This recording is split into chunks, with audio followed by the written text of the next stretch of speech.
banyak se-Indonesia. Bang Sona, Ketua Wijaya yang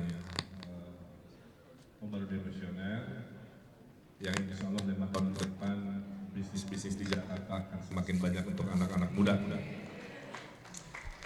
Rekan-rekan anggota DPRD Jakarta yang terpilih yang berkenan hadir, dan semua klaster relawan tim partai yang saya banggakan.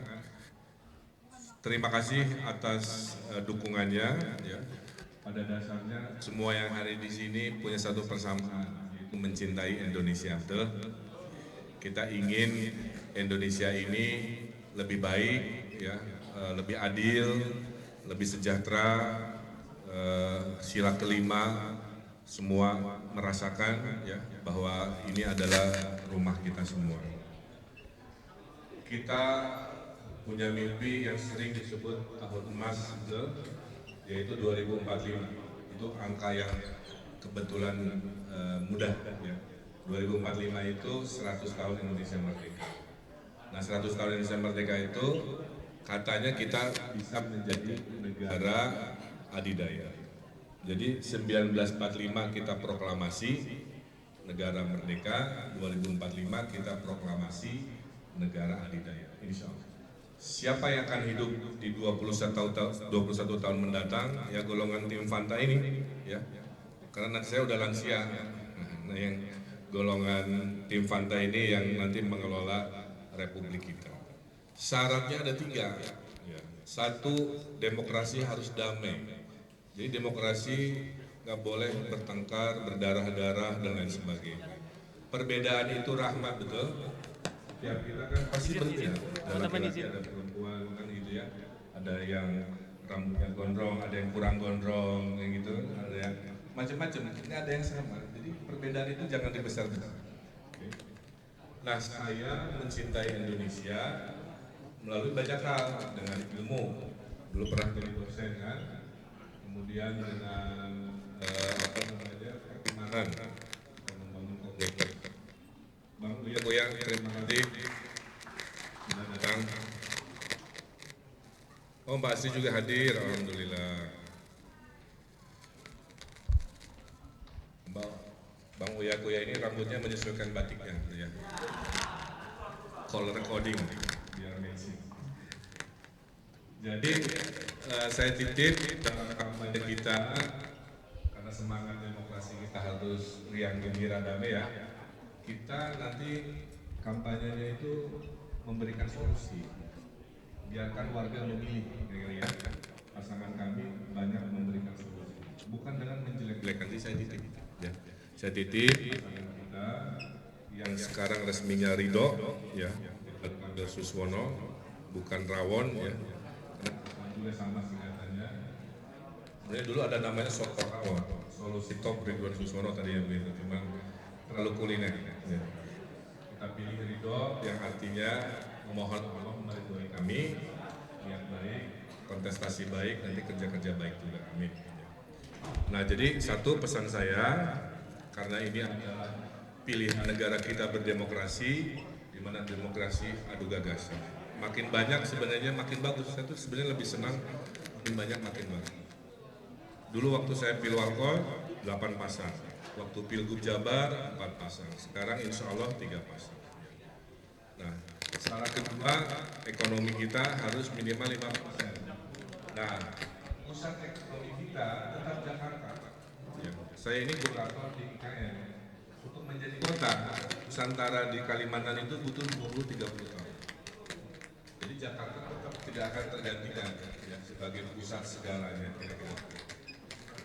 Nah, jadi ekonomi tetap ada di Jakarta, cuman kita naikkan statusnya jadi kota global, ya, kira-kira begitu. Nah, pasangan Ridho ini tentunya punya cara untuk menuju 5 tahun ke depan. Slogan Jakarta Baru, karena sudah tidak lagi ibu kota, kan? Mari kita bersepakat di Jakarta seperti apa, ya? Kalau dulu tidak ada taman pet park, misalkan di Jakarta Baru tidak hanya manusia, tapi hak asasi hewan juga kita hadirkan. Nah, itu contoh Jakarta Baru kira-kira begitu ya. Nah kemudian menuju Jakarta Maju, karena kita mau lompat ke yang namanya kota global. Kalau kota global kan artinya pergaulannya harus dunia. Jadi orang-orang korporasi ngantornya jangan ke Singapura terus di Jakarta. Siapa yang kita lakukan? Ada investasi pajak, ada kemudahan, kenyamanan, kan begitu ya. Kota wisata, ya orang Jakarta menurut surveinya orang ke Jakarta hanya semalam. Lebih banyak 5 malamnya di Bali dan tempat lain. Berarti kita harus perbaiki kiprah kota globalnya supaya orang betah sehari, 2 hari, 3 hari melakukan apa di Jakarta sebagai tamu ya. Kemudian juga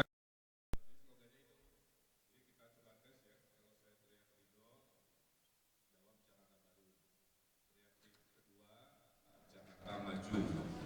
Teriak Ridho ketiga karena sedang kontestasi, kita teriak menang, menang, menang. Ya. Siap ya? 1, 2, 3. Ridho Jakarta Baru. Ridho Jakarta Maju. Ridho menang, menang, menang.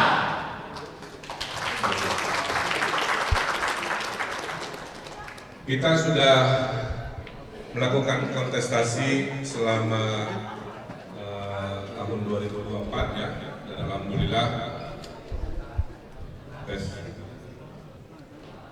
alhamdulillah presiden pilihan kita Pak Prabowo dan Mas Gibran sebagai wakil presiden Allah takdirkan terpilih.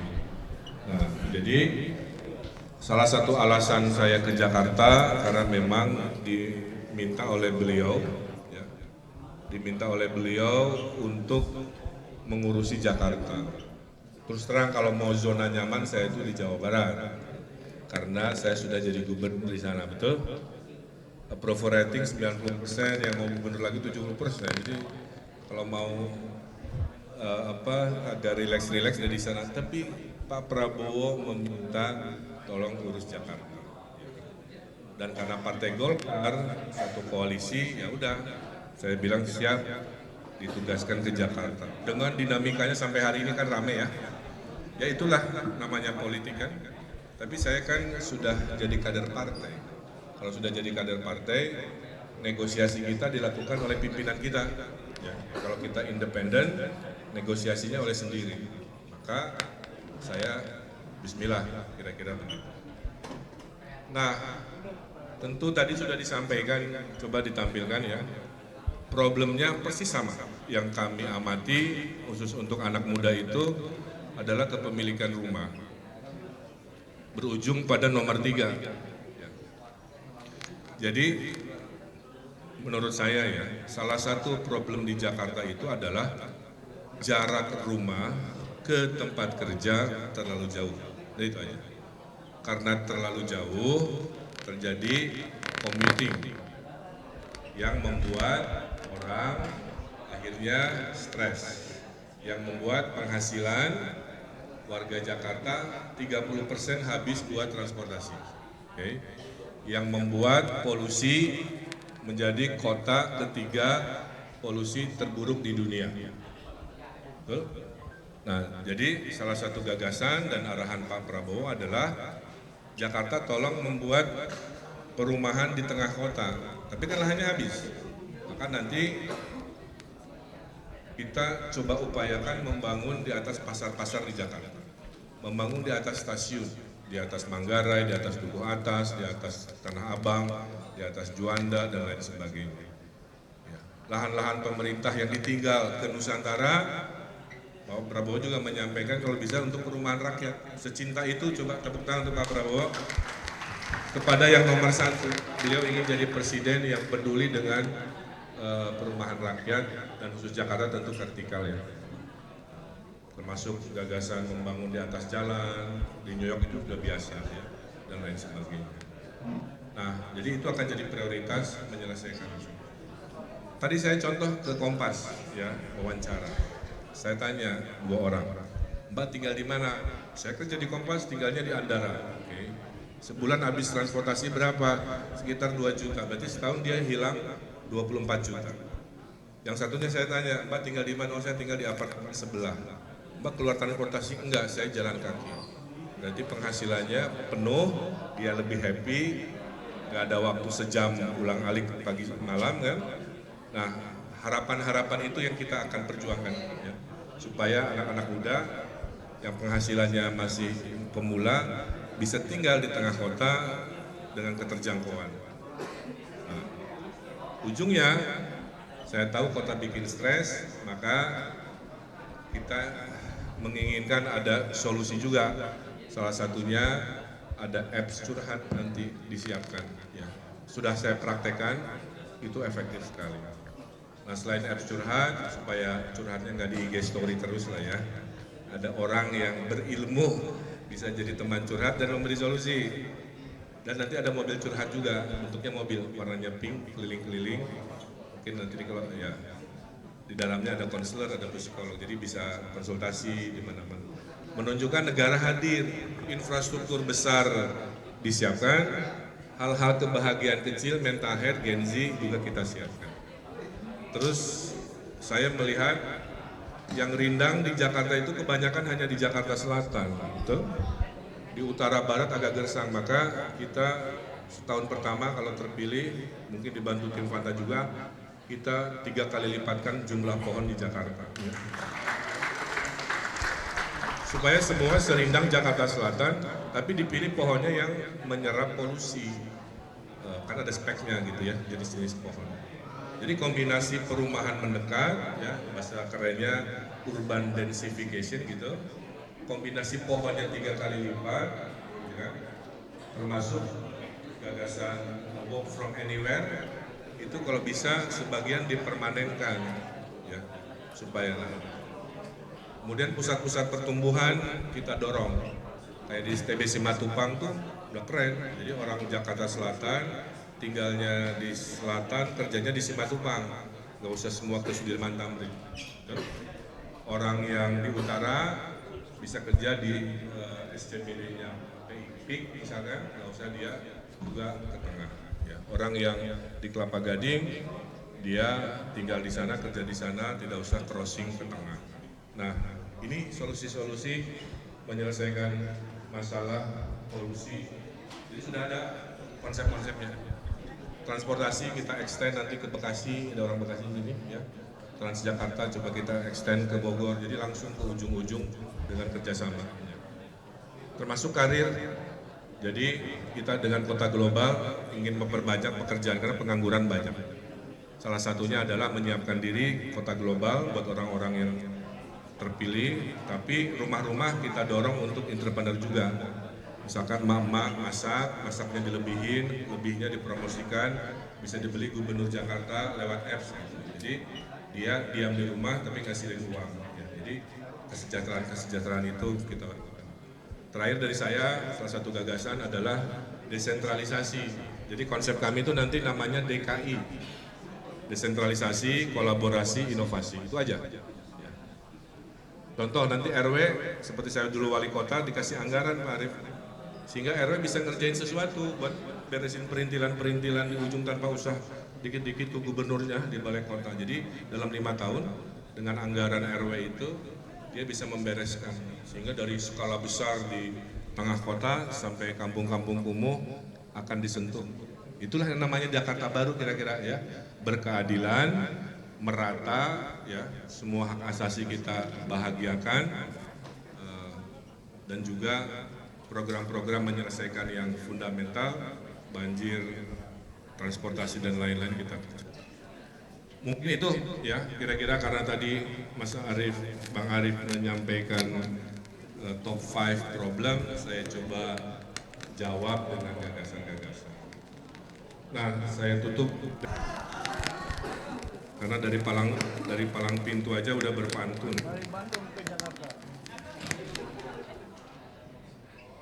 Ya, izin.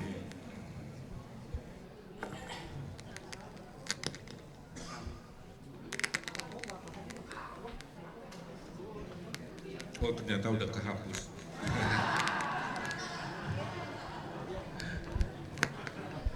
Ke Cikini membeli bakmi, ke stasiun kota membeli baju. Cakep. Saya kesini untuk silaturahmi. Cakep. Membawa visi Jakarta semakin maju.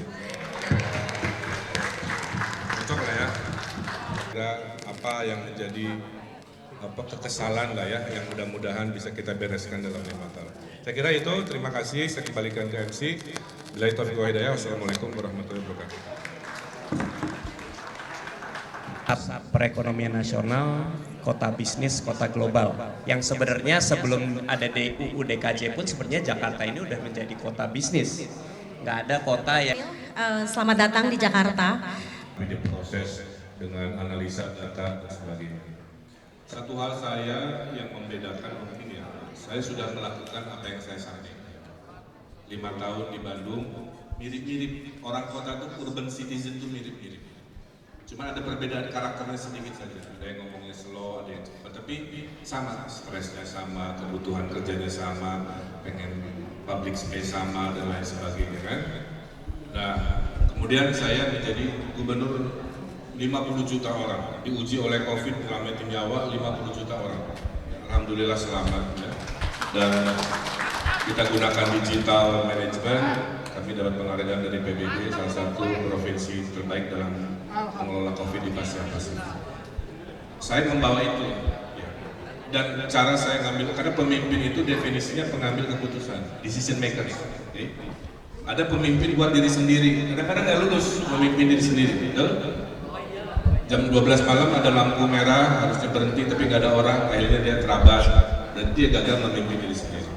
Kadang-kadang gagal memimpin keluarga. Naik kelas lagi mungkin tidak semua berhasil memimpin komunitas. Nah sekarang saya di level memimpin masyarakat. Jadi dan satu ciri nanti yang akan terus dikembangkan adalah mengambil keputusan bareng-bareng seperti ini. Ya. Saya hanya tantangannya, ya, proses menuju tanda tangan keputusan adalah seperti ini. Contoh, ya. Waktu di Jawa Barat, saya akan praktekkan di sini. Tiap kepala dinas ada 3 penasehat. Baik, satu dari komunitas, satu dari ahli akademis, satu dari ahli ekonomi. Jadi nanti kadis pariwisata sebelum dia ngambil keputusan minimal ada 3 penasehat dia tanya, gua mau bikin festival anu-anu, pendapat Anda gimana? Kalikan semua dinas nanti ada participatory decision making yang membuat keputusan Jakarta ini keputusan bersama. Setuju nggak? Ini terwakili ya. Tinggal kita cari siapa penasehat dari komunitas yang dianggap mewakili. Mungkin sebagian yang ada di sini.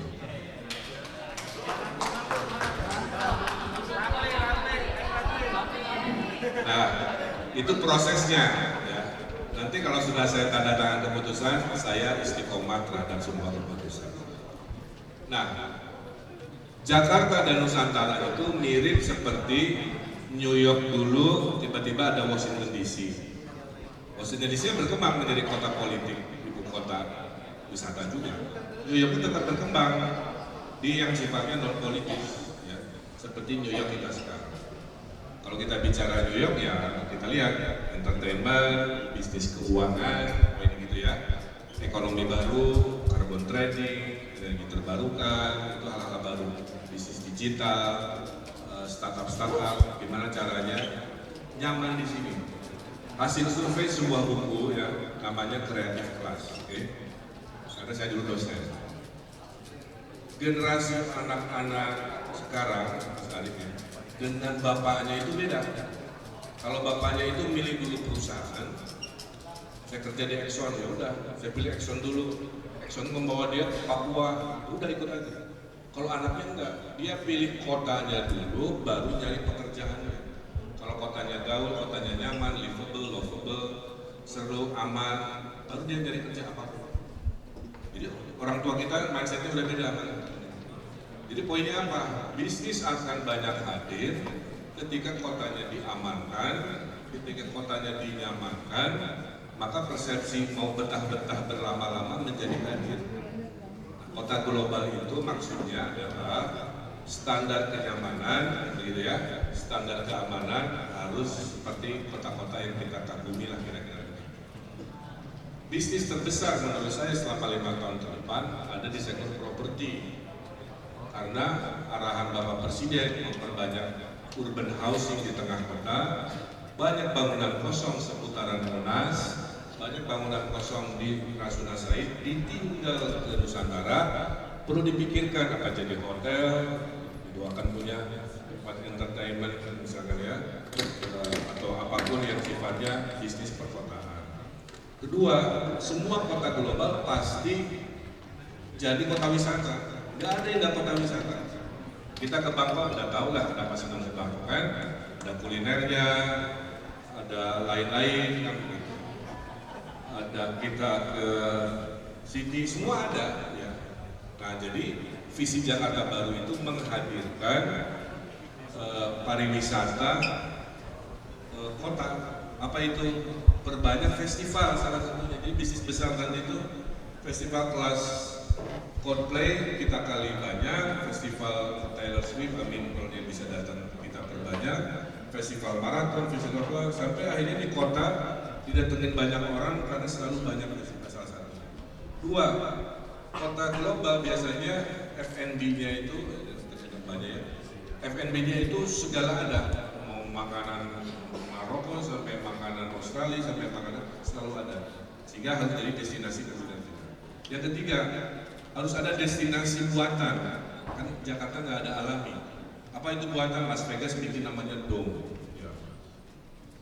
Dubai bikin the tallest tower in the world, ya, dengan hotelnya. Kemudian jadi artifisial, nah itu arsitektural, jadi ada namanya wisata arsitektural.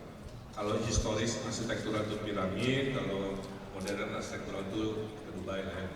Nah itu Jakarta Baru itu kita ciptakan, ada the wonder of architecture, ada destinasi kampung-kampung, nanti kita bikin kampung wisata ya. Jadi orang nggak hanya maaf ya nginep di hotel mewah, bisa nginep di kampung yang ada